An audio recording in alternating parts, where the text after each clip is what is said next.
Hey guys, it's Matthew Gilliland. We're here in beautiful Union Grove at Carolina Custom Products. I'm joined with Sam. Sam, tell us a little bit about the facility. This main facility is a 62,000 square foot manufacturing facility. We have a 20,000 square foot powder coat facility right down below us. All of our beds are manufactured in-house, right here on location. Well, let's go check it out.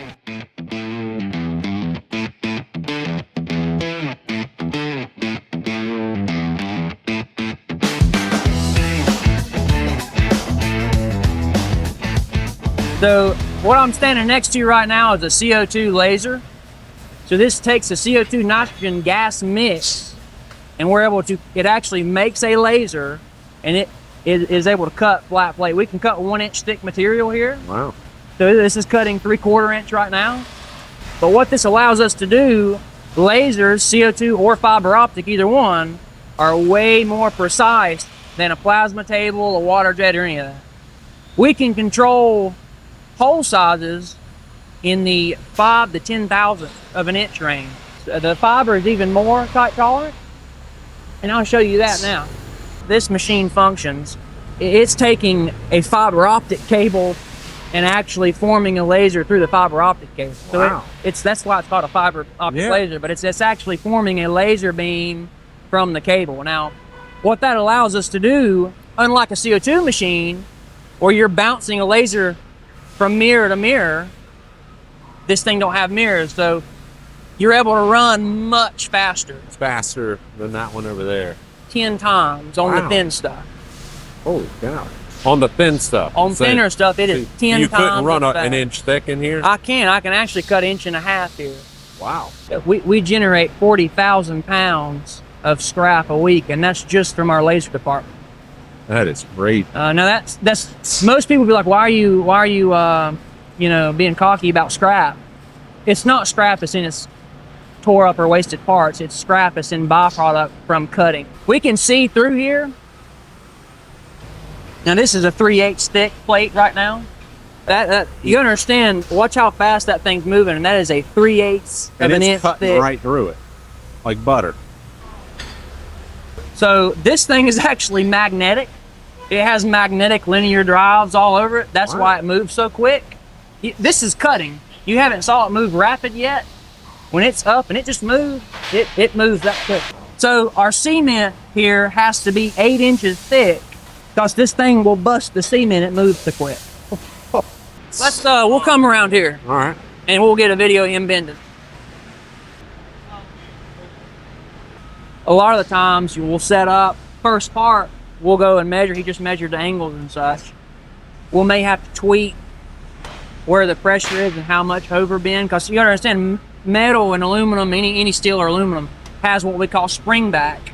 You ever bent something and then it kind of springs back? This is the same way. Gotcha.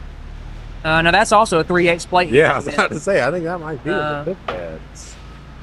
Precision work here. It's absolutely, everything about it's precision. These are all CNC machines. Okay. So everything on this side is our vertical mills, vertical CNC mills, milling machine. Everything on that side are lathes, your turning machine. So this is fab, or the welding department. So now we're back kind of in line here. We've seen our laser, we've seen our press brake. So here you go. There's bent parts come off the laser. So these guys take all this stuff, and they put it together. They make it function. So you just seen these getting welded in our fab department. Yep. So they come down, we hang them. Well, actually we sand them first. You can see where we've kind of cleaned up some weld slag. We went over the areas, any sort of oxidation or trash or anything like that. Now I will speak to this too, because this is important. Our material we use, it's not hot rolled dry with a bunch of mill scale on it. P&O steel, which is pickled and oiled steel. So Pickled and oiled steel? Pickled and oiled steel. So it's actually an oil impregnated steel. So the reason we use that is, one, it's super clean. I know it sounds counterintuitive, but it's cleaner than like a hot rolled dry would be, because a hot rolled dry is going to have a ton of what we call mill scale on it. you cannot powder coat over mill scale and expect it to stick. It will not work.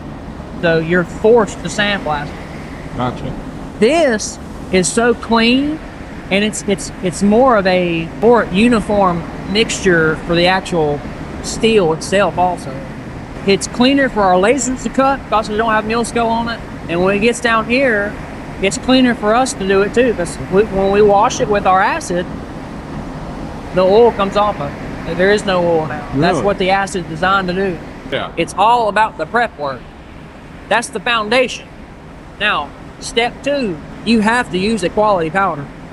So back when we put this powder coat system in, it was 2013.